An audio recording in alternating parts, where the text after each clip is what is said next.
پیارے پاکستانیوں، قرآن مجید کا مقصد نزول کیسے حاصل ہو سکتا ہے؟ اس کے لیے خود قرآن مجید سے یہ معلوم ہوتا ہے کہ سب سے پہلے قرآن مجید پر انسان ایمان لائے، اس کی عظمت کا قائل ہو اور اس کو بڑے اطمینان کے ساتھ پڑھے، جیسا کہ فرمایا سورۃ المزمل میں، اور قرآن کو ٹھہر ٹھہر کر اطمینان سے پڑھیے۔ اس طرح سورۃ الاسراء میں فرمایا، ہم نے اس قرآن مجید کو اتارا ہے تاکہ آپ اسے ٹھہر ٹھہر کر اطمینان سے پڑھیں۔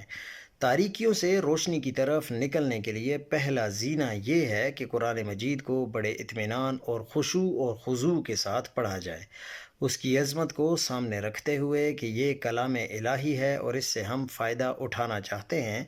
پھر یہ ہے کہ محض قرآن مجید کا پڑھ لینا ہی کافی نہیں ہے، بلکہ اس کو سمجھنا بھی ضروری ہے، جیسا کہ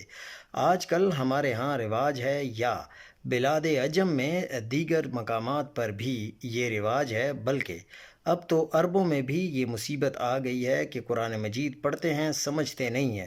یہ ضروری نہیں ہے کہ جو عرب ہو اور عربی جانتا ہو وہ قرآن مجید